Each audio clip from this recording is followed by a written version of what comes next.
பார்த்துட்டு இருக்கா, பால் கசக்கிறது ஒன்றுமே பண்ண மாட்டேங்கிறா, தூங்கவே இல்லை, என்ன வந்துருத்தோ தெரியல.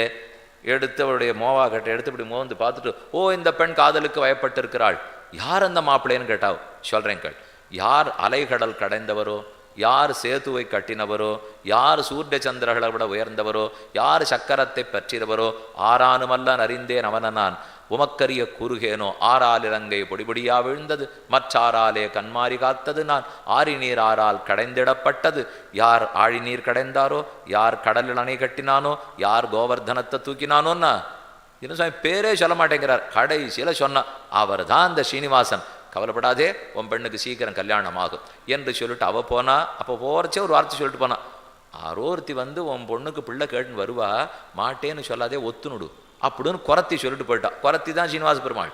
அவர் தான் வந்து எல்லா நாடகமும் நடத்திட்டு போனார். போன உடனே வகுளமாலிகா தேடிக்கொண்டு வந்தாள். தாரிணி தேவியை கேட்டா, ஓ இவ தான் வந்திருக்கா போல் இருக்கு. சுகாச்சாரியர் தான் அவர்களுக்கு குலகுரு. சரி இந்த மாதிரி பெண் கேட்டு வந்திருக்கான்னு போய் சொல்ல, கண்டிப்பாக கல்யாணம் பண்ணிடுன்னு சொன்னார். அதுக்கு நாள் குறிக்கப்பட்டு பத்திரிகை அனுப்பப்பட்டது. 33 கோடி தேவர்களும் வந்தனர். அதில் ஒத்தொத்தர் ஒவ்வொரு பொறுப்பை ஏற்றுக்கிறார். அக்னி பகவான் நான் தளிக பண்ணுறேன்னு பொறுப்பை ஏற்றுண்டார். வருண பகவான் நான் தீர்த்தம் கொடுத்துட்றேன்னு ஏற்றுண்டார். காற்று பகவான் குழு வசதி நான் எல்லாருக்கும் பண்ணி கொடுத்துட்றேன்னு விட்டார். யம தர்மராஜன் கல்யாண மண்டபத்தில் சத்தம் இல்லாத நான் பார்த்துக்கிறேன்னு விட்டார். ஸ்கந்தன் முருகன் தான் வரவேற்பை நான் பார்த்துக்கிறேன்னார். சூரிய பகவான் பத்திரிகை